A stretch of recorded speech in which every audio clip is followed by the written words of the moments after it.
കിഷൻഗഞ്ചിൽ പോയിരുന്നു. അവിടെ ഒരു കുർത്തുബയുണ്ട്. അഭിനന്ദനായ എൻ്റെ സുഹൃത്ത് ഡോക്ടർ സുബൈർ ഹുദവി ഉൾപ്പെടെയുള്ള പ്രഗത്ഭരായ ഹുദവി നേതാക്കൾ കൂടി ഉണ്ടാക്കിയ ഒരു വലിയ ഒരു വിദ്യാഭ്യാസ സമുച്ചയം. ആ വിദ്യാഭ്യാസ സമുച്ചയത്തിൽ ചെന്ന് കിഷൻഗഞ്ച് എന്ന് പറയുന്നത് നമ്മൾ അറിഞ്ഞാൽ കേരളത്തിൽ ഇനി അതുപോലെ ഒരു ജില്ലയില്ല എന്ന് പറഞ്ഞാൽ മലപ്പുറം ജില്ലക്ക് പോലും അത്ര മുസ്ലിം ഭൂരിപക്ഷം എന്ന് പറയാനാവില്ല. അങ്ങനത്തെ ഒരു മുസ്ലിം ഭൂരിപക്ഷ പ്രദേശം അടങ്ങുന്ന ഒരു ജില്ലയാണ് കിഷൻഗഞ്ച്.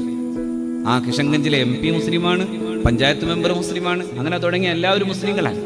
പക്ഷെ കിഷൻഗഞ്ചിന്റെ പാടത്ത് അവസാനിച്ചു പോകുന്ന ജീവിതങ്ങളെ മാത്രമേ അവിടെ കണ്ടിട്ടുള്ളൂ. ആ ചളിപ്പാടത്ത് ഇന്നിപ്പോ അൽ ഖുർത്തുബ എന്ന് പറയുന്ന ഒരു വലിയ ഒരു വിദ്യാഭ്യാസ സമുച്ചയം.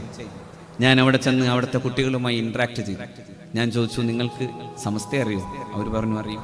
നിങ്ങൾക്ക് ലീഗിനെ അറിയും. നിങ്ങളുടെ ഈ പ്രവർത്തനങ്ങളൊക്കെ ചെയ്യുന്നിടത്ത് നിങ്ങൾ മഹാനായ പൂക്കോയത്തങ്ങളെ അറിയും. ബാഫക്കിത്തങ്ങളെ അറിയും.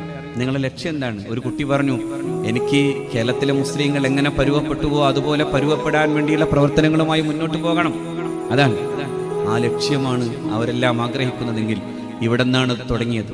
ലീഗ് അതിൻ്റെ രാഷ്ട്രീയം എന്നത് മാത്രമായിരുന്നില്ല, സമുദായത്തിൻ്റെ നവോത്ഥാനം എന്നത് അജണ്ടയാക്കി എടുത്തിട്ട് മുന്നോട്ട് പോയി.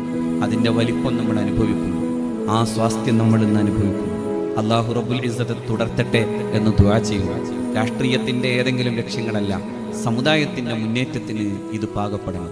അല്ലാഹു തൗഫീഖ് ചെയ്യട്ടെ. അസ്സലാമു അലൈക്കും.